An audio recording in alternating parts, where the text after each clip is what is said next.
बिस्मिल्लाहिर्रहमानिर्रहीम। अब empirical formula को डिटरमाइन करने के हम स्टेप्स जान चुके हैं। हमारे पास 4 स्टेप्स हैं जिनके जरिए हम इंपीरिकल फार्मूला मालूम कर सकते हैं। नंबर 1 परसेंटेज कंपोजिशन निकालना हर एलिमेंट की। Number 2 number of gram atoms निकालना, किसी भी कंपाउंड में जितने भी एलिमेंट्स हैं उन सब के नंबर ऑफ ग्राम एटम्स निकालना, that is the second step. और थर्ड स्टेप क्या था? एटॉमिक रेशियो फाइंड आउट करना। और चौथा स्टेप क्या था कि अगर वैल्यू फ्रैक्शनल है तो उसको नॉन फ्रैक्शनल वैल्यू में कन्वर्ट करने के लिए हम उसे किसी सूटेबल डिजिट से मल्टीप्लाई कर देते थे। अब हमारी टेक्स्ट बुक में एक एग्जांपल दी हुई है और ये एग्जांपल बहुत ज्यादा इंपॉर्टेंट है। एस्कॉर्बिक एसिड वाली एग्जांपल नंबर 3 ये पेपर में आ चुकी है 1-2 दफा, तो काफी ज्यादा इंपॉर्टेंट है। मैं इसके स्टेटमेंट को नहीं पढ़ता, आप अपनी टेक्स्ट बुक के जरिए इसकी स्टेटमेंट को जरूर पढ़िएगा।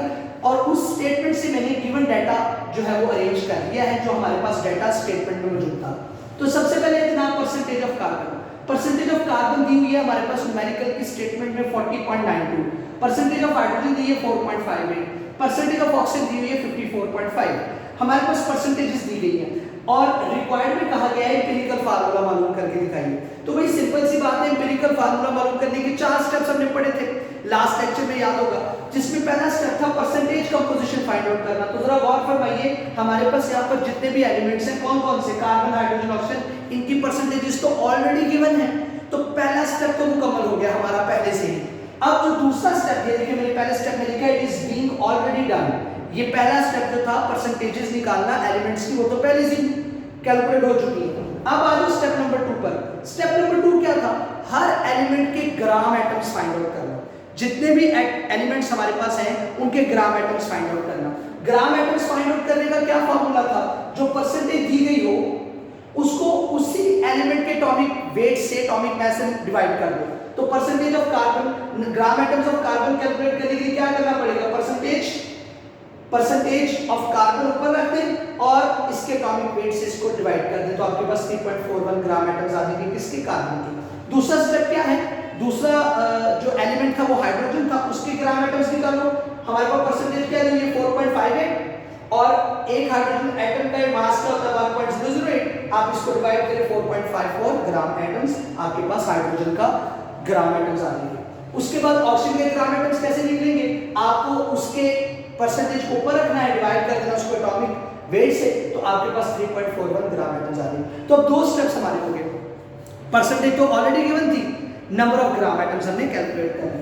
अब आ जाओ step number 3 atomic ratio. Atomic ratio कैसे निकलती है?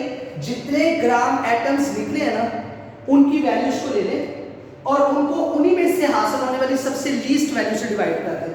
अब हमारे पास जो नंबर ऑफ ग्राम एटम्स हासिल हुए थे वो 3.41 था, 4.54 था और फिर 3.41 था। इनमें से लीस्ट वैल्यू कौन सी है? 3.41। तो इन सारी वैल्यूज को लिखेंगे और 3.41 से डिवाइड कर देंगे, तो क्या आ जाएगा? 1 रेशो 1.33 रेशो 1। अब जरा गौर करिए, हमारे पास यहाँ पर नॉन फ्रैक्शनल वैल्यू आ गई है। हमारे पास फ्रैक्शनल वैल्यू अब नहीं है, हमारे पास नॉन फ्रैक्शनल वैल्यू आ गई है।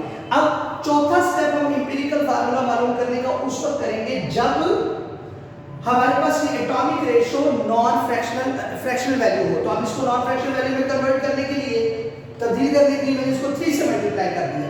3 से 1 मल्टीप्लाई होगा तो 3 हो जाएगा, 3 से 1.33 मल्टीप्लाई होगा तो 4 हो जाएगा, 3 से 1 मल्टीप्लाई होगा तो 3 हो जाएगा। तो अब देखो ये जो आपके पास वैल्यू आई है this is non fractional value. आपने एक फ्रैक्शनल वैल्यू को नॉन फ्रैक्शनल वैल्यू में कन्वर्ट कर दिया। तो अब आपके पास 3 एलिमेंट्स थे, कार्बन हाइड्रोजन ऑक्सीजन, ये 3 कार्बन के साथ आ जाएगा, ये 4 हाइड्रोजन के साथ आ जाएगा, ये ऑक्सीजन के साथ आ जाएगा 3। तो आप देखो इससे ज्यादा सिंपलेस्ट रेशियो कैलकुलेट नहीं कर सकते। तो that is the empirical formula of ascorbic acid, जिसको आप विटामिन सी भी कहते हैं। याद रखिएगा ये बहुत इंपॉर्टेंट न्यूमेरिकल है। फिर से सुन लो, परसेंटेजेस दी गई थी, एम्पिरिकल फार्मूला मालूम करना था। स्टेप नंबर 1 एम्पिरिकल फार्मूला मालूम करने का क्या है? परसेंटेज डिटरमाइन करना, जो हमें ऑलरेडी दी गई है। स्टेप नंबर 2 है ग्राम एटम मालूम करना है। एक कंपाउंड में जितने भी एलिमेंट्स हैं उन सबके ग्राम एटम्स आप फाइंड आउट करेंगे। ग्राम एटम्स फाइंड आउट करने के लिए स्टेप नंबर 3 में क्या था कि आपने एटॉमिक रेशियो फाइंड आउट करनी है। और लास्ट स्टेप क्या था कि अगर वैल्यू फ्रैक्शनल हो तो आपने उसको किसी सूटेबल डिजिट से मल्टीप्लाई करके उसको नॉन फ्रैक्शनल वैल्यू में कन्वर्ट करना है। So this is your example number 3।